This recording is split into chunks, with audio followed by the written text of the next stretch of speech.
This is the face of Jevanjee estate, where garbage is a menace, drainage is a problem, and maintenance is a mirage. Wakati kunanyesha, maji ina flood kiingia mpaka kwa nyumba, na hii ndio mtaro yote yakitoka huko juu kwa hii estate teremka mpaka chini, na hapa ndio mwisho sasa wa hii estate, na hii maji inatusumbua sana, inaingia mpaka kwa manyumba wakati kunanyesha sana. Drainage ndio shida kubwa hapa chini. Juu unajua hii maji yote, unaona hii mawe yenye nimejega hapa hivi, nimejega juu ya maji kujaa. Juu maji kitoka huko chini inajaa kwa hii mitaro, na hii mitaro pande kwa garage imezibwa. Maji hawezi enda. Kwa hivyo maji yote huingia. Ile nini yenye hupeleka maji ni ile shimo unaona pale, na ingine iko hapa kwa neighbor. Kwa hivyo zikiwa zimefunga huku maji hujaa. But infrastructure setbacks are just a tip of the iceberg of what many residents here go through. This area is where Mau Mau would kill and dump Africans collaborating with British during the struggle for independence. But now, Jevanjee Estate is the hub of old government employees living out their days in seclusion with affordable rent rates. Tabo ilikuwa mzuri sana sababu barabara ulikuwa unakaa kama radani. Saa ilikuwa hakuna masimo, hakuna kwa barabara matope. Tulikuwa tunafagiliwa, mtaa inafagiliwa, pipa zinachukuliwa. Generally, Kanjo ilikuwa inatuangalia. This week's episode of Area Code focuses on an estate named after Kenya's arguably the most wealthy Asian to live in Nairobi.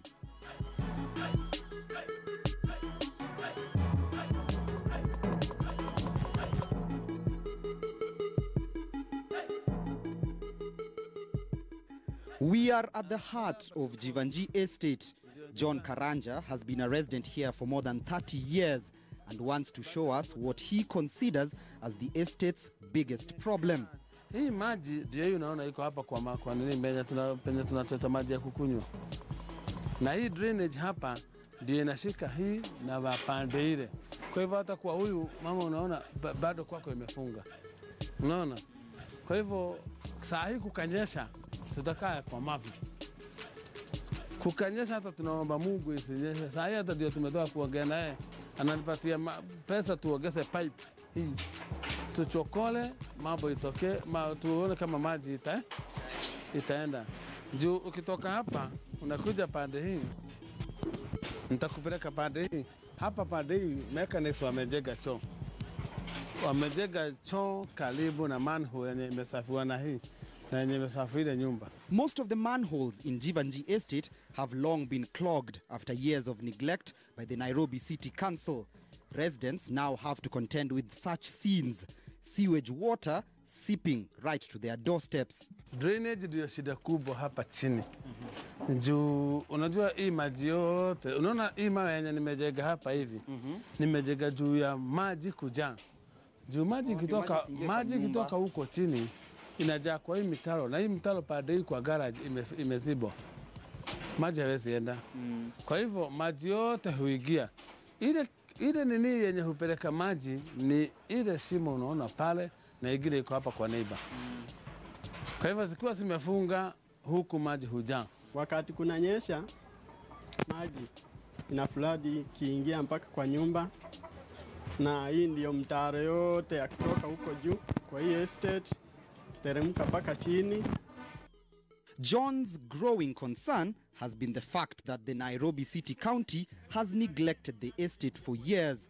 The Nairobi City County collects rent here and is required to provide services such as garbage collection and maintenance of sewer lines and drainage, but that never happens.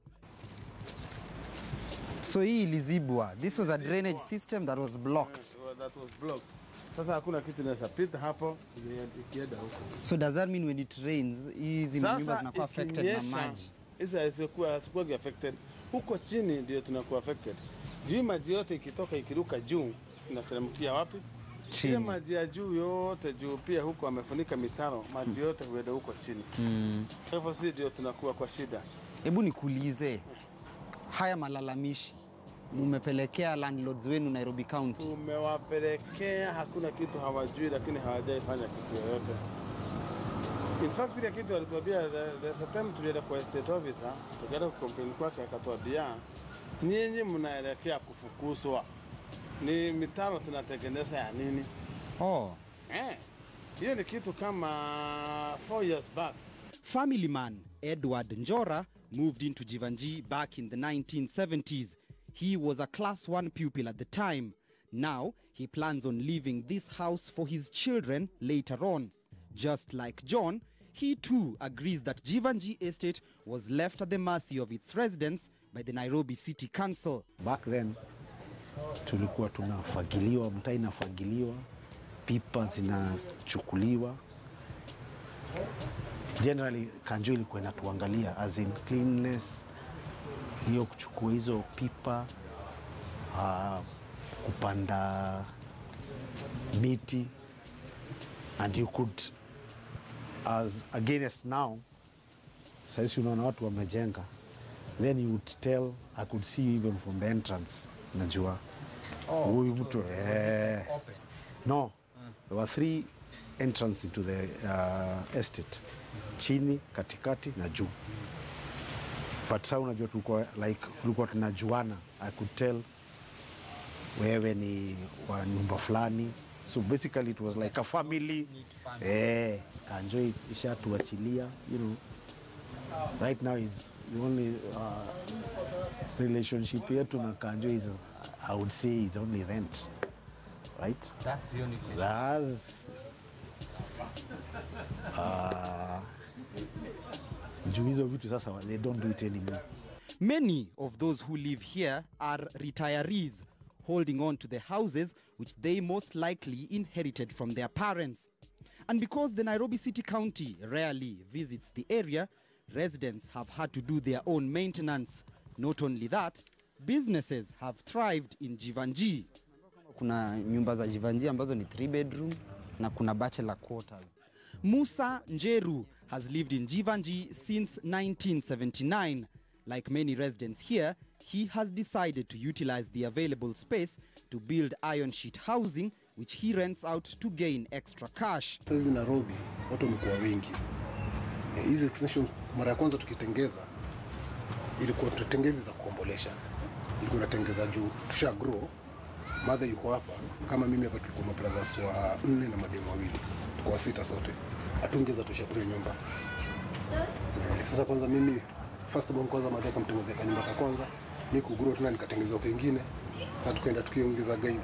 Hii ni cubicle ya mabati. Ulikuwa na charge pesa ngapi hapa? Hii ni 4,000. 4,000. 4,000. Hii kitu ndogo hivi, ona mkono wangu umefika huko. Sisi ma student wanaishi huku. Na wako na haja na nyumba. Hata zingine zinalipishwa 4,500. 4,500. Lakini mimi yangu sasa napeana na 4,000. Haoni kama hiyo ni gali sana? Anajua unateka advantage ya situation. Sasa utafanya nini na watu wote wanalipisha hivyo? So kama hizi uko na cubicles ngapi ulikuwa umejenga wewe? Mimi sikujenga mingi juu, siku nataka interference ya watu, kwa hivyo nimejenga tu cubicle 4. Na hizo 4 ngapi saizi ziko occupied? 2 peke yake. Wengine wametoka. Wametoka. Kwa sababu hii ya mambo ya urban renewal. Watu wameanza kuhepa. Okay. Unaona? Sasa unajua pia hutaki kuwalazimisha juu pia wewe huko sure hii kitu itaanza lini. Unaona? Sasa wakitoka unasema tu mwenye ameenda acha aende. Hizo za kujenga unajua ni hiyo extra coin for every other person. You know, maybe hiyo unaongea na mtu out there yuko na kitu kama hiyo. Anakuambia ukijenga you can make an extra coin so much, na Kanjo hakuna mali na muna nini now. That is what you keep in your pocket at the end of the day. So basically unaona sasa unatengeza pesa